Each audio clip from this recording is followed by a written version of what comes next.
Welcome back to the Chocolate Touch. When we left off at chapter 7, John was trying to eat lunch, and everything that he ate or drank turned to chocolate. So he ran out to the playground because he is just beside himself on what he is going to do. Chapter 8. English class passed without incident. Miss Plimsoll distributed word lists for her pupils to take home. The more words you know, she explained, as always, the more exactly you can think. There were some difficult new words, John noticed. Indigestion, acidity, unhealthiness, moderation, digestibility. As Miss Plimsoll explained the meaning of each one, it seemed to John as though they all had a special bearing on his present uncomfortable condition. At last the bell rang. "Very well, class," Miss Plimsoll said. "Time for outside activities. Good afternoon." "Good afternoon, Miss Plimsoll." Miss Plimsoll gave the signal for dismissal, and the pupils in the front row filed out, followed by those in the second row, including John and Susan. Susan played a violin in the school orchestra, and usually she and John went to rehearsals in the auditorium together. This time, Susan hurried on ahead of him. John followed very slowly. The members of the orchestra were sitting at their music stands on the auditorium stage when John, carrying his dark blue trumpet case, got to his chair in the brass section. Miss Quaver had already begun to explain a difficult passage to the girl who played the flute. "Just after Jay sings, 'Nestling chirps and flee,'" she was saying, "you come in with your trill, doodle oodle oodle oodle, ooh. Do you see the place on your score? Good." "Ah, John!" Miss Quaver exclaimed, seeing him in his place. "I'm glad you're not absent. As I have just told the others this afternoon, we're having the first joint rehearsal of my arrangement of A Boy's Song by James Hogg. We've been over all the individual parts and all the sections, you will recall. Now it is time to fit the pieces together." John nervously opened his trumpet case and took his shining golden trumpet from its bed of scarlet velvet. The beautiful new instrument gave him confidence. He worked the valves nimbly with his fingers and looked up at Mrs. Quaver again. "Now, John," she said, "tell me when your little solo begins." "Right after the end of the second verse," John promptly replied. He had practiced his part every evening in the basement at home for the last 2 weeks. He knew every note perfectly. After the line, "That's the way for Billy and me." "Good," Mrs. Quaver said. "And don't forget what I told you, John. This is a happy song.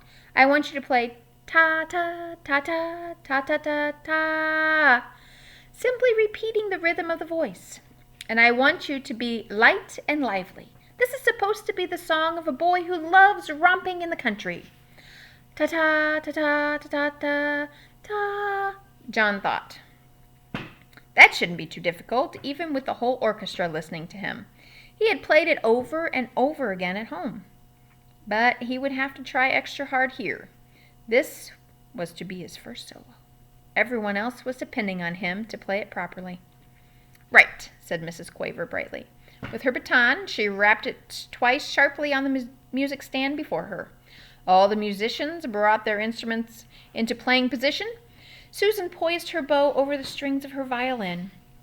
John held his trumpet close to his mouth and wiggled his fingers on the valves. Mrs. Quaver's baton moved from side up, side then down, side then up, side then down. The cymbals clashed and the drums thumped. The pianist brought his fingers down on the ivory keys of the piano. The violinist and cellist made their weeing and whumping sounds. They were perfect. The rehearsal had begun. After the introduction, one of the older boys began to sing. "Where the pools are bright and deep, where the gray trout lies asleep, up the river and over the lea, that's the way for Billy and me." After that last line of the first verse, John's fellow trumpeter echoed the rhythm of the singer's voice. "Ta-tum, ta-tum, ta-ta-ta-ta." Mrs. Quaver smiled approvingly at the successful performance and, with her baton, gave the singer the signal to begin the second verse. "Where the blackbirds sing the latest," and the oboe went peep. "Where the hawthorns bloom the sweetest, where the nestlings chirp and flee," the flute warbled according to the plan. "That's the way for Billy and me." John swallowed with an effort and put the mouthpiece of his trumpet to his lips for a solo. The mouthpiece instantly changed to chocolate. Then, almost as fast, the chocolate spread along the instrument, changing all the flashing gold into dull brown. The first note came out fairly true, ta! But chocolate trumpets cannot withstand much pressure. The hole in the mouthpiece softened and clogged up. The valve stuck as John desperately tried to finish his part. Mrs. Quaver's eyes almost popped out of her head as she listened to him play. Ta ta tu ta turt. It sounded as though John were trying to play a soap-filled bubble pipe. Terribly flustered, he put down his trumpet. Mrs. Quaver was speechless. The orchestra was rocked by an uproarious laughter. The other trumpeter leaned over towards John's chair and picked up the trumpet. "It's a chocolate trumpet!" he shouted. No wonder it sounded like that. John Midas was trying to play a chocolate... John didn't want to hear any more. He fled from the stage and out to the playground. Without stopping even to look around, he ran through the stone gateway and homeward. How do you think John's feeling about now? I think he might be feeling a little bit embarrassed. So we'll see.